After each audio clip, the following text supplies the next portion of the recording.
Здравейте, аз съм Валерия. Отново се намираме в Бургас, където ще проследим международна ветроходна регата. Но преди да видим как ще протече тя, нека разберем какво е настроението на някои от участниците.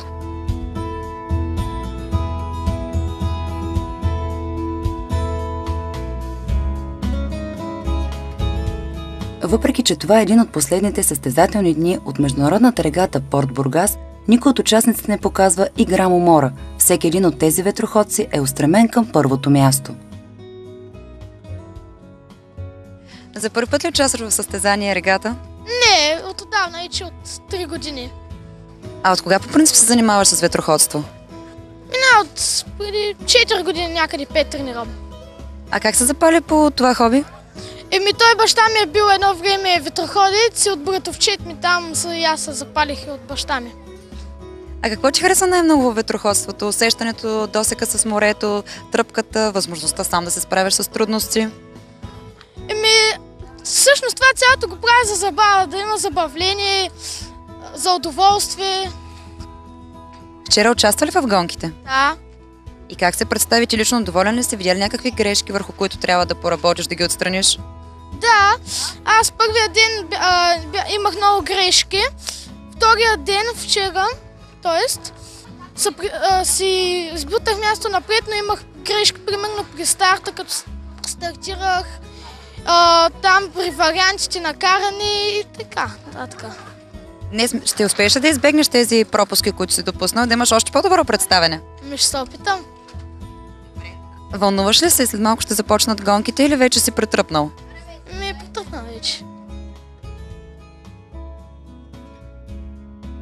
Няма как да не споменем, че ветроходството е един великолепен спорт. Той съчетава в себе си много качества – дисциплина, мотивация, стриктност. Същевременно осигурява едно незаменимо спокойствие.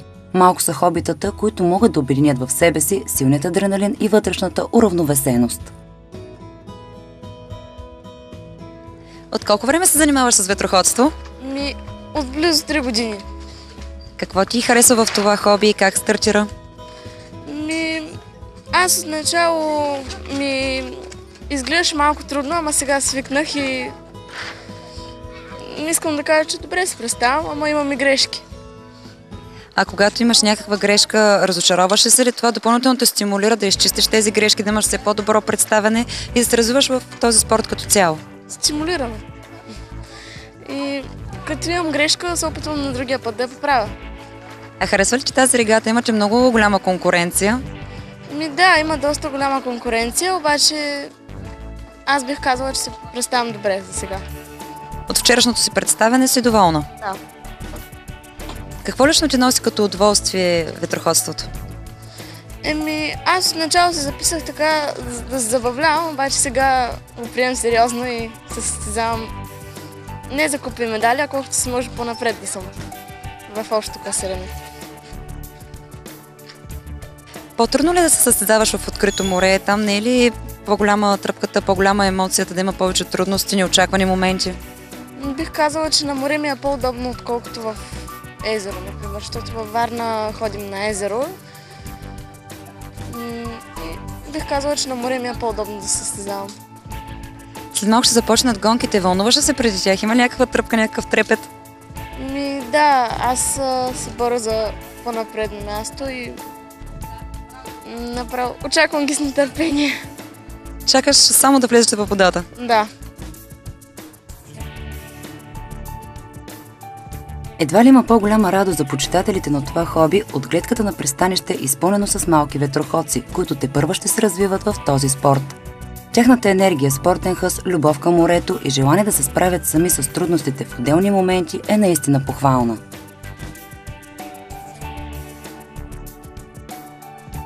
От колко време се занимаваш с ветроходство? Как се запали по този спорт? От 4 години вече, това ми е 5-то лято. Запалих се по този спорт веднъж, както така бяхме в училище, изведнъж дойде едно момче и каза, че ще бъде треньор и на мен много ми хареса идеята за това и така. И от тогава много ми харесва и тренирам всяко лято и през зимата, ако е възможно. А хубаво ли, различно ли, когато тренираш, когато си на състезание? Когато съм на състезание, срещам нови хора, не е като в отбора, нали. Запознаваме се, плюс това е много по-голяма тренировка, нали. Сравняваме това, което сме постигнали. И все пак и очакваме резултати, тогава може да има вече. И тогава човек се устремява към първите места, дава възможно най-доброто от себе си. Да, точно така. Харесва ли ти тази регата? Има много хора, имате много голяма конкуренция помежду си. Да, принципно конкуренцията е много голяма. Харесва ми, защото няма само българи, може да сравним и с други националности нашите усилия, това, което сме постигнали. Да, много е приятна. Регатата е много хубава. Всичко протича нормално. Някои състезатели казаха, че им е по-лесно да са в открито море да плават, други в езеро. На теб лично, което е по-лесно? На мен лично ми е по-приятно в морето. Ветровете са по-нормални. Плюс това ние принципно тренираме в морето, така че ни е по-лесно. След малко ще започнат гонките. Вълнуваш ли се преди старта им? Да, днес е много важен ден за мен, за класирането. Така че да, много се вълнувам. Дано да имаме късмет и да успеем да се придвижим в класирането. А вчера доволна ли си как се представи някакви грешки? Видя ли, които днес ще ги избягваш да ги допускаш? Да, вчера имаше грешки, които днес ще отбягвам и ще има, според мен, ще има по-добро класиране от вчера. Въпреки по-нежната си физика, дамите бележат големи успехи в този спорт. Те по никакъв начин не отстъпват на господата, а дори можем да приемем, че са по-ентусиазирани да се представят добре, тъй като на всяка една жена е вродено да иска да бъде първа във всичко. От колко време се занимавате с ветроходство? Как се запалихте по това хоби? Ами от 4-5 години. Една приятелка, понеже тя тренира от 7 годишна тук в този клуб и ме покани да бъда екипаж и така се случиха нещата. А какво удоволствие на вас лично ви носи ветроходството? Каква е тръпката пред него за вас? Ами тръпката не може да се опише, ако не влезеш да караш. Доста екшън има и адреналин. Случват се много неща, които не можеш да ги предвидиш и всичко това те изпитва психически и физически по всякакъв начин. Това ми харесва. А възможно ли е преди състезание да има някаква подготвена стратегия или всяко едно решение се взима на момента на това какви са климатичните условия, какво се случва в момента? Ами теоретичната подготовка трябва да имаш при всички положения, но на момента се решават нещата, защото няма как да предвидиш другите какво ще направят и как ще се обърне вятъра или нещо такова. А доволна ли сте от вчерашното си представяне? Видях ли някакви грешки, които днес да избегнете, за да може да се класирате напред? Ами първата и втората гонка бяха добре, но за третата не можахме да стартираме и сега точно си оправихме нещата вече. Надявам се днес да е по-добре. Пожелавам ви успех! Благодаря! По-голяма част от децата споделиха, че са започнали своята кариера по примера на своите родители, от което може да възникне въпроса дали това е хоби, което се предава по наследство. Но дори да има някакъв малък елемент от това, по-основното е, че ветроходството го носиш в себе си. Както са казали хората, на сила хубост не става. За да се развиеш в един спорт, трябва да притежаваш желанието и силата да го постигнеш, а това за жалост не се предава от един човек на друг. От колко време се занимаваш с ветроходство? Ами от 2-3 години. 3 години. И как стартира с това хоби? Как реши да се занимаваш с него? Морска клуб, дето е клуба, нали, по ветроходство, се намира точно пред нас. И един път слязох там долу и реших да занимавам така. Абсолютно случайно? Да. А каква емоция ти носи ветроходството, досека с морето, тръпката, състезателния характер, самото плаване? Кое те очарова теб най-много? Яко е да си в морето, в смисъл... хубава е тръпка, нали? Хубава е тръпката да си в морето и така. На теб къде ти е по-лесно да се състезаваш, в езеро или в открито море? Аз в езеро не съм свикнал, само значи в открито море. Съм свикнал от както съм започнал и затова в открито море. А вчерашното ти представяне, доволен ли си от него? Видя ли някакви грешки, които днес да поправиш? Да, има грешки, трябва да ги поправя, но ще ги поправя. Но като цяло все пак си доволен от представянето си вчера? Горе-долу. А според теб важно ли, за да има едно добро крайно класиране, да се правят и чести тренировки? Това в основата на успеха ли е? Да, за всеки успех трябва да усилени тренировки, няма как.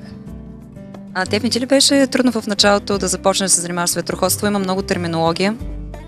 Ами не, аз бързо ги научих нещата и просто много тренировки и се свиквам.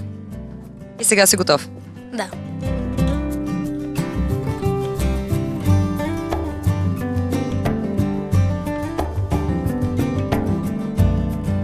Не може да не забележим, че малчовците са много емоционални. Наистина за тях това хоби е истинско забавление, но практикуването му ги е научило, че емоциите остават на пристанището. Тук те са усмихнати, весели и разговорливи, но когато са във водата, са истински професионалисти, които имат пълен контрол над емоционалното си състояние.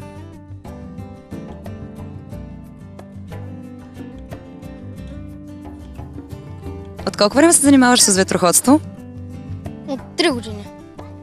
И как се запали по това хоби? Как реши да го практикуваш? Ами, преди баща ми е тренирал, преди много години и още като малък съм се возил на лодки най-различни и ми хареса и започнах да се състезавам. Какво ти носи като удоволствие ветроходството? Какво изпитваш ти към него? Какво те превързва толкова силно към него? Това просто без да замърсява природата, просто може да се предвижиш по самия вятър. И всъщност то не е много лесно. Това прави удоволствие всъщност, защото морето е едно от най-хубавите места. И аз съм също мнение, че е голяма трудност да се управлява ветроходна лодка, но кажи ми, именно това ли ти е удоволствието, да го има това предизвикателство, да се справиш с определените ситуации и да реагираш на момента? Ами, когато си е свикнал човек, няма проблеми. Мисля, че един човек, който за първи път кара, няма да може да го направи, но един човек, който кара за 2 години, примерно, ще може да свикне. В смисъл, във всяка ситуация може да разбере веднага какво да направи. А ти доволен ли си от вчерашното си представяне? Видя ли някои грешки, които днес трябва да изчистиш? За вчерашното не съм доволен, но за предния ден много доволен. Защото вчера направих 2 много съществени грешки, които ми костваха едно място. Какви грешки допусна? В зависимост от това къде духа вятъра, се движиш по различна посока. И аз тръгнах на неправилната посока и загубих много 10 лодки. Може би това е предизвикано от адреналина, от голямата конкуренция и за в момента се разсеял. От разсейване по-скоро. А харесва ли ти регатата? Има голяма конкуренция. Това допълнително ли стимулира да дадеш най-доброто от себе си? Да, защото едно е да се покажеш пред 40 лодки, друго е с 60 лодки. 60 лодки преките противници са повече. Много по-сложно става, защото дистанцията е същата, пък много повече лодки влизат в тази дистанция и така. След малко ще започнат гонките. Ти лично вълнуваш ли се преди старта или вече си претръпнал към това? Искам да почват да ги бия. Това е. Готов си устремен към първото място? Така е, да. Няма как да не се чувстваме добре тук и не само ние, а всички присъстващи. Какво му трябва повече на човек в този период от годината? Море, слънце, усмихнати сладури, които с огромно желание общуват с всеки, който иска да научи повече за техния любим спорт. От колко време се занимаваш с ветроходство и как реши да се занимаваш с този спорт? От 3 години баща ми работи на пристанището и аз исках да се запиша на ветроходство и поинтересува се и ме записа. А какво ти хареса най-вече в ветроходството? Каква е тръпката, емоцията, която то ти носи? Забавно е да караш лодка е хубаво. Водата. Досека с морето, предизвикателството, конкуренцията. Да. А когато излезеш на състезание, устремен ли си към първите места? Да. Винаги готов за борба? Да. На теб къде ти е по-лесно, когато се състезаваш в открито море, в езеро? Какво е твоето лично мнение? В море. Защо? Защото в езеро вятъра върти и посоката на вятъра се променя. А от вчерашното си представяне доволен ли си? Или има някои неща, които видя като пропуски и сега трябва да ги премахнеш? Доволен съм от вчерашното представяне. От първия ден не чак толкова, но от вчерашния съм доволен. След малко ще започнат гонките, вълнуваш ли се преди тях или си готов да влизаш и да побеждаваш? Готов съм да влизам и да побеждавам.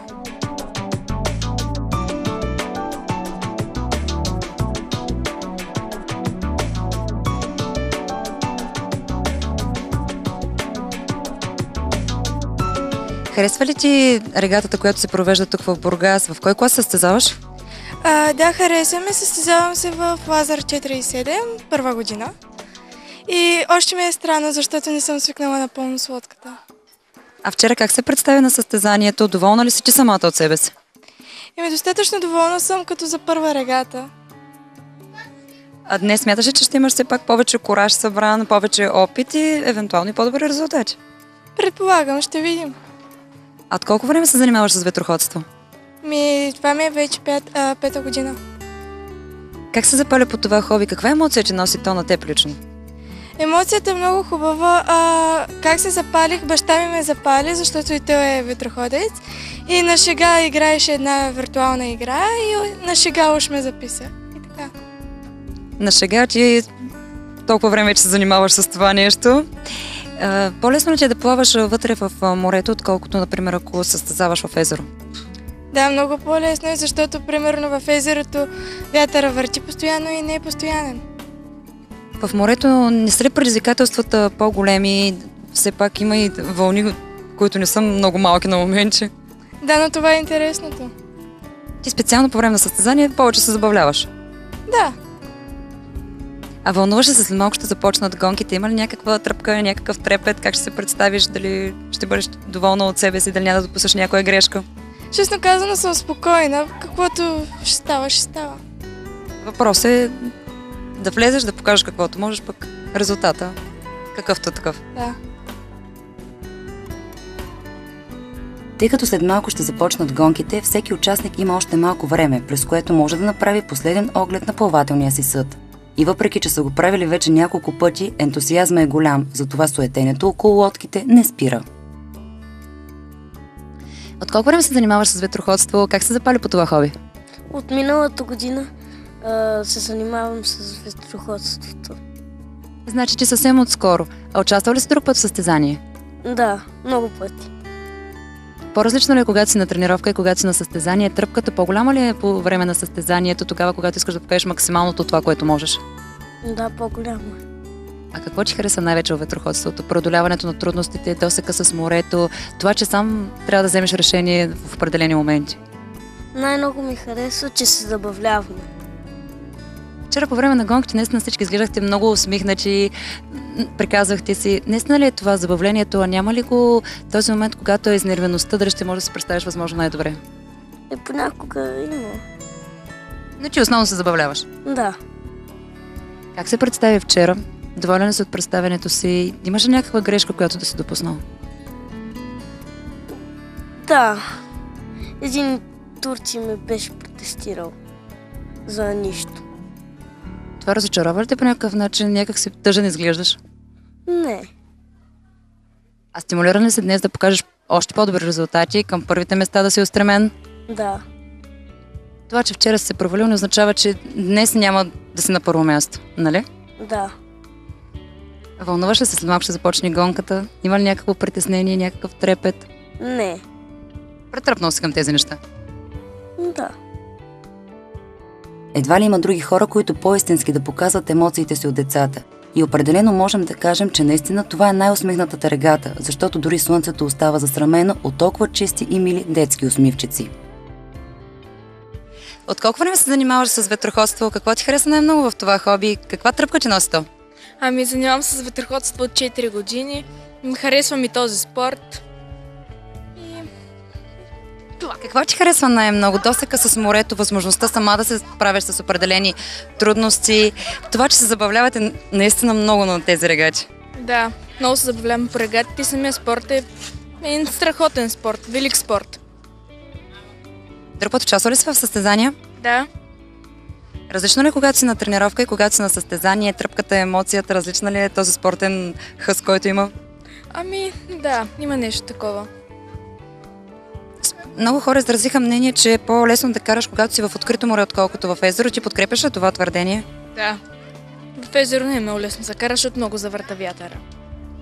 Вчера доволна ли си как се представи? Имаш ли някакви грешки, които искаш да изчистиш, да имаш по-добри резултати, да се класираш още по-напред? Ами, да. Вчера бях по-добър, отколкото онзи ден. Гонките ми. Трябва да е по-силен вятър, за да мога да съм по-напред. Значи всеки ден се справяш все по-добре, днес трябва да си перфектна. Да. Вълнуваш ли се преди началото? Виждаме, че много се забавлявате тук, но въпреки това има ли някакво вълнение, което изпитваш? Ами... Да. Не си го преодолява, въпреки че толкова години се занимаваш с ветроходство. Винаги има тръпка, вълнение преди старта. Абсолютно винаги. Кога е най-силна тръпката? Когато влезете във водата или когато се наредите всички на старта и трябва да се бориш, да се представиш най-добре на старта?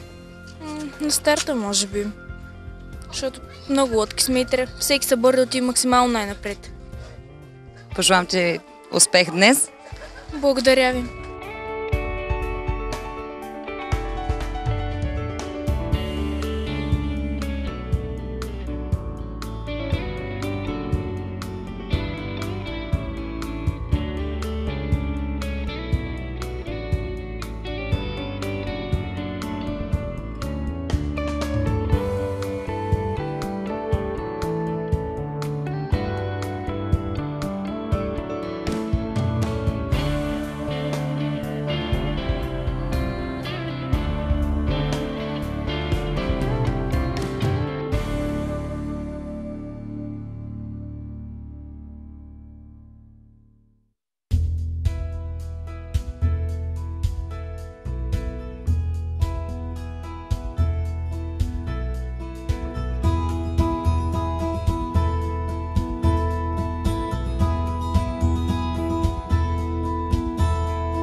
Време е вече състезателите да влязат във водата, защото след като се поставят дистанциите, ще започнат и гонките. Сигурни сме, че в момента напрежението за всички е голямо, но ако успеят да се абстрахират от него, тогава имат възможността да се насладят изцяло на приятното изживяване.